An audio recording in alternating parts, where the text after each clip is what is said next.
जब उनके गाने बजते थे तब ऐसा लगता था आराम से एक शांत रूम में होम थिएटर की मध्यम आवाज़ को सुनते सुनते आंखें बंद कर लें और एक मीठे सपनों में खो जाएं। पता ही नहीं चलता था समय का। जब उनके गज़ल रेडियो पर बजते थे तब उस प्रोग्राम को सुनने के 10 मिनट पहले ही रेडियो पर हम कब्जा कर बैठ जाते थे। पढ़ाई के टेबल तक भी रेडियो शामिल था। उस वक्त एक ऐसा शख्स जिसने खालिश उर्दू जानने वालों की मिल्कियत समझे जाने वाली नवाबों रक्कासाओं की दुनिया में झनकती और शायरों की महफिलों में वाह वाह की दाद पर इतराती गज़लों को आम आदमी तक पहुंचाने का श्रेय अगर किसी को जाता है तो एक नाम है जगजीत सिंह। आज 8 फरवरी है और आज के इस एपिसोड में हम जानेंगे मशहूर गज़ल गायक जिसकी आवाज़ में एक अलग अंदाज था, अलग मिठास थी। उन्होंने कई दशकों तक गज़ल को पसंद करने वालों के दिलों पर राज करते रहे। नमस्कार, मेरा नाम जितेंद्र कुमार चंचल है और आप देख रहे हैं ऐतिहासिक घटनाओं से जुड़ा रोजाना का कार्यक्रम आज का इतिहास। गज़लों की दुनिया के बादशाह और अपनी मखमली आवाज़ से करोड़ों लोगों के दिलों पर राज करने वाले इस प्रसिद्ध गायक का जन्म 8 फरवरी 1941 को राजस्थान के गंगानगर में सरदार अमर सिंह धमानी के घर हुआ। इनका परिवार मूलतः पंजाब के रोपड़ जिले के दल्ला गांव का रहने वाला था। इनकी माता का नाम बच्चन कौर था। इनका प्रारंभिक नाम जीत था। बाद में इन्होंने कुछ ऐसा कर दिखाया कि जीत से जगजीत हो गए। इनकी प्रारंभिक शिक्षा गंगानगर के खालसा स्कूल में हुई और उस शिक्षा हेतु जालंधर आ गए। डीएवी कॉलेज से इन्होंने स्नातक की और कुरुक्षेत्र विश्वविद्यालय से इतिहास में पोस्ट ग्रेजुएट की डिग्री हासिल की। हालांकि इनको पढ़ने में मन नहीं लगता था। कॉलेज के दिनों में एक लड़की से एक तरफा प्यार किया जो बाद में परवान न चढ़ सका। इनको गाने का बहुत शौक था, वह भी पार्श्व गायन का। संगीत की शिक्षा इन्हें विरासत में मिली अपने पिता से। गंगानगर में ही पंडित छगन लाल शर्मा के सानिध्य में रह तकरीबन 2 साल तक शास्त्रीय संगीत सीखने का अभ्यास किया। इसके बाद इन्होंने सैनिया घराने के उस्ताद जमाल खान से ख्याल, ठुमरी, ध्रुपद की बारीकियां सीखी। इनके पिता इनसे खुश नहीं थे। कारण था कि वे जगजीत को आईएएस बनाना चाहते थे, जो कि आज के तकरीबन अधिक से अधिक लोगों की प्रथम प्राथमिकता होती है। लेकिन इन पर तो संगीत का धुन सवार था। संगीत में ऐसी रुचि देखकर कुलपति प्रोफेसर सूरज भान ने जगजीत सिंह को काफी प्रोत्साहित किया। उनके कहने पर वे 1965 में मुंबई चले आए। वहीं उन्हें 1967 में चित्रा जी से मुलाकात हुई और 1969 में दोनों परिणय सूत्र में बंध गए। हालांकि चित्रा जी का यह दूसरी शादी थी। जगजीत सिंह गजल के बादशाह बनने से पहले वे मुंबई में काफी कड़े संघर्षों से गुजरे। जब वे पहली बार मुंबई आए तो उन्हें पेइंग गेस्ट के रूप में गुजारा करना पड़ा। शुरुआत में तो वे शादी समारोहों में जाकर अपनी रोजी रोटी का जुगाड़ किया।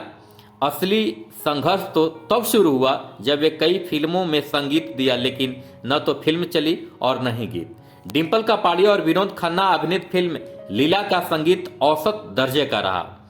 1994 में खुदाई, 1989 में बिल्लू बादशाह, 1989 में कानून की आवाज, 1987 में राही, 1986 में ज्वाला, 1986 में लौंग दा लश्कारा, 1984 में रावण और 1982 में सीतम के न ही फिल्मों ने कमाई की और न ही इनके गीतों का कोई खास असर रहा। जगजीत सिंह संघर्ष के दिनों को याद करते हुए कहते थे, उन दिनों कॉलेज के लड़कों को खुश करने के लिए मुझे तरह तरह के गाने गाने पड़ते थे। इसी दरमियान एचएमबी को लाइट क्लासिकल ट्रेंड पर टिके संगीतकार की जरूरत थी और इनका पहला एल्बम एचएमबी के जरिए द अनफॉरगेटेबल निकला, जो काफी हिट हुआ। यहीं से उनकी किस्मत की चाबी मिल गई और इन्होंने मुंबई में अपना पहला फ्लैट खरीदा। एक जमाना था जब गजल की दुनिया में बेगम अख्तर, कुन्नन लाल सहगल, गुलाम अली, तलत महमूद, मेहदी हसन जैसों की बादशाहत कायम थी। लेकिन इनके गजल शास्त्रीय संगीत में ढलकर आते थे, जो युवा वर्ग को खासे प्रभावित नहीं कर पाया। लेकिन जब से जगजीत सिंह ने गजलों को फिल्मी गानों की शक्ल में ढालकर गाना प्रारंभ किया तब आम आदमी भी गजलों में दिलचस्पी दिखानी शुरू की। एक नया प्रयोग था जो जगजीत सिंह के पहले किसी ने नहीं किया था। तो जाहिर सी बात थी, गजलों के धुरंधरों ने इनकी आलोचना भी की। कहा जाता है आदमी को वक्त के साथ चलना चाहिए, नहीं तो वक्त आपको पीछे छोड़ देगा। इन्होंने गजल के भारी भरकम शेरों और परंपरागत वाद्य यंत्रों से हटकर नए प्रयोग किए जो सफल रहा। इन्होंने पुराने और नए प्रयोगों को मिक्स कर गजल को युवाओं के दिलों में उतारने का काम किया। जगजीत सिंह पहले गजल गायक थे जिन्होंने अपनी पत्नी चित्रा जी के साथ लंदन में पहली बार डिजिटल रिकॉर्डिंग करते हुए बियॉन्ड टाइम एल्बम जारी किया। इनके प्रसिद्ध शायरों में निदा फाजली, बशीर बद्र, गुलजार, जावेद अख्तर रहे। इन्होंने फैज, फिराक, गुलजार, निदा फाजली, राजेश रेड्डी से लेकर आलोक श्रीवास्तव तक हर दौर के शायर की गजलों को अपनी मखमली आवाज दी। इनके कुछ अमर गजल हैं। होठों को छू लो तुम, मेरा गीत अमर कर दो, ओ माँ तुझे सलाम, चिट्ठी ना कोई संदेश, होश वालों को खबर क्या बेखुदी क्या चीज है, मेरी आंखों ने चुना है तुझको दुनिया देखकर। इनके कई प्रसिद्ध गजल एल्बम भी हैं। इनमें से कुछ एल्बम का मैं नाम लेता हूँ।